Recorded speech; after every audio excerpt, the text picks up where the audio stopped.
नमस्कार। मैं डॉक्टर समीर फुटानी, न्यूरोसर्जन, इसका मतलब मस्तिष्क और रीढ़ की हड्डी का ऑपरेशन करने वाला डॉक्टर हूँ। मैं सह्याद्री हॉस्पिटल नासिक यहाँ पे काम करता हूँ। मेरे पास कई सारे मरीज आते हैं पूछने के लिए कि हमें रीढ़ की हड्डी में दर्द हो रहा है, हमको रीढ़ की हड्डी में दर्द बताया है, रीढ़ की हड्डी में बीमारी है, तो इसका आप क्या इलाज बताएं।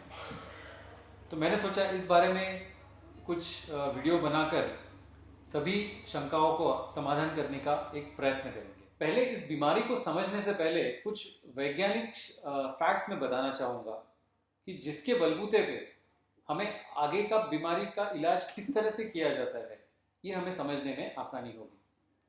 देखिए, ऐसा है, रीढ़ की हड्डी ये कोई सिंगल हड्डी नहीं है, ये कई हड्डियों की मिला के बनाई हुई श्रृंखला है, चेन है। अभी जैसे देखिए, कोई रॉड है, कोई छड़ी है, तो वो खड़ी हो जाती है, सीधा अगर हम उसको पकड़ ले तो खड़ी हो जाती है।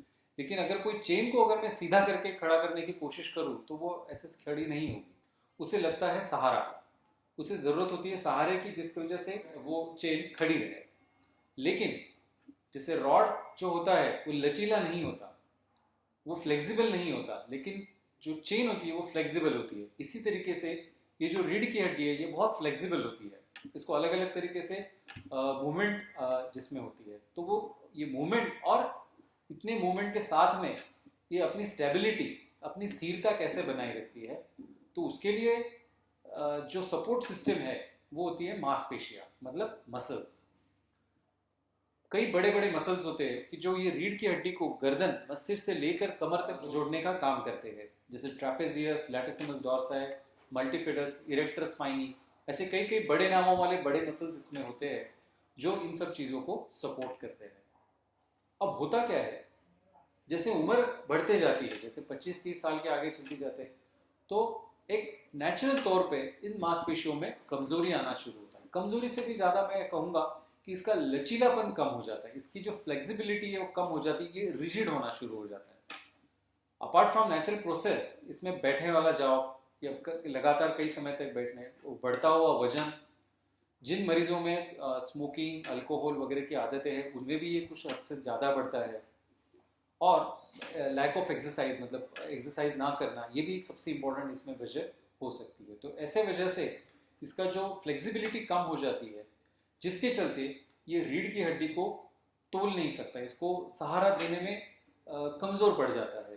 तो जिसके चलते ये जो रीढ़ की हड्डी आई है, एक दूसरे पे इसमें ये घर्षण होना शुरू हो जाता है, इस एक दूसरे पे फिसलने की कोशिश करना चालू कर देते हैं, और जब ये रीढ़ की हड्डी जरूरत से ज्यादा खिसक जाती है, उसको पकड़ने के लिए ये मांसपेशियां उसको कभी कई बार जोर से जकड़ लेती है, और जिसके चलते हमें आता है स्पाज्म या मसल जकड़ जाना। अब आमतौर पे ये मरीज मुझे बताते हैं कि जैसे सुबह उठ जाते हैं तो कमर में बहुत तेज दर्द होता है, थोड़ा सा इधर उधर करना पड़ता है, थोड़ा चलना पड़ता है, तब जाके थोड़ी सी राहत मिलती है, वरना बहुत तेज दर्द हो जाता है। कई बार लोगों को शाम में भी बहुत ज्यादा दर्द शुरू हो जाता है। तो उसकी वजह यह है कि जैसे रात में लेटते हैं तो मांसपेशियां थोड़ी रिलैक्स हो जाती है, आप नींद में है, गहरी नींद में मांसपेशियां रिलैक्स हो गई, मसल्स रिलैक्स हो गए, जैसे ही उठ जाते हैं तो रीढ़ की हड्डी पे अचानक से वजन आ बनता है, तो वो तो संभाल नहीं पाते, तो उसको मसल्स जो है वो एक्स्ट्रा काम करने में लग जाते हैं, उसको पकड़ने में लग जाते हैं, तब जाके इस तरीके का दर्द होना शुरू होता है।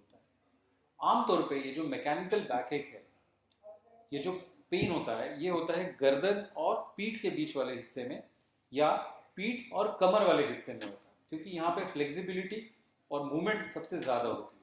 अब आप देखेंगे, जैसे आमतौर पे हम कोई भी काम करते हैं तो गर्दन नीचे झुका के करते हैं, जैसे हमारा लिखना हो, कुछ कुकिंग का काम हो, या कंप्यूटर वाला काम हो, और सबका फेवरेट मोबाइल देखने वाला काम हो, सारे काम नीचे देख के किए जाते हैं, कोई भी गर्दन हम पीछे करके बहुत कम काम करते हैं।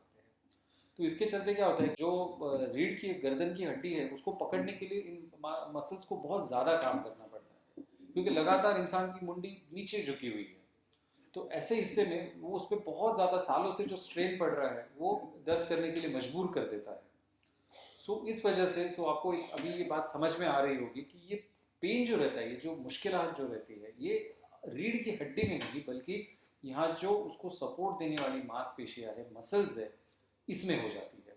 तो अगर हम मसल का लचीलापन, उसकी फ्लेक्सिबिलिटी या उसकी स्ट्रेंथ दोबारा अचीव करने की कोशिश करें, तो हो सकता है ये दर्द कम हो जाए। अब इसको कैसे करें, इसके लिए कोई दवाई नहीं होती, इसके लिए ना कोई ऑपरेशन ना इंजेक्शन है। इसके लिए ज़रूरी है एक्सरसाइज। कोई भी मसल, कोई भी मांसपेशी को अगर मजबूत करना है तो उसको ज़रूरत होती है एक अच्छे प्रोटोकोलाइज एक्सरसाइज की, जो किसी एक्सपीरियंस फिजियोथेरेपिस्ट या डॉक्टर के सलाह के अंडर वो अगर किया जाए।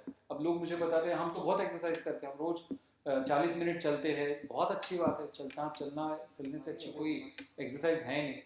लेकिन देखिए कैसे सिर्फ चलने से ना आपके हार्ट में, पैरों के स्नायु को अच्छी वर्जिश होती है, लेकिन पीठ की मसल के लिए कुछ स्पेशलाइज फिजियोथेरेपी, कुछ स्पेशलाइज एक्सरसाइजेज ज़रूरी होती है, जो उसके लिए करना ज़रूरी होता है या ज़्यादा बेहतर होता है। जनरल एक्सरसाइज का इसमें ज़्यादा रोल नहीं है। सो ये अगर मांसपेशियाँ दोबारा से मजबूत हो जाती है, दोबारा से वजन थोड़ा घट जाता है, दोबारा से अगर बैठना और ये चलना, ज़्यादा एक एक्टिव लाइफस्टाइल और अच्छा डाइट और एडिक्शन से अगर हम दूर रहते हैं, तो ये हो सकता है ये पीठ का दर्द, ये रीढ़ की हड्डी वाला दर्द हो सकता है शायद कम हो जाए। इसके अलावा रीढ़ की हड्डी में इन्फेक्शन बन जाने से, कभी ट्यूमर बन जाने की वजह से, या कोई एक्सीडेंट होने की वजह से, फ्रैक्चर होने की वजह से भी दर्द हो सकते हैं। लेकिन आमतौर पे ये जो दर्द है ये मांसपेशियों की कमजोरी की वजह से, लैक ऑफ एक्सरसाइज की वजह से, स्टिफनेस की वजह से, वजन ज़्यादा होने की वजह से होता है। इन बाकी बीमारियों के बारे में और कभी किसी समय और मुलाकात करेंगे, बात करेंगे। फिलहाल के लिए इतना ही काफ़ी है। धन्यवाद।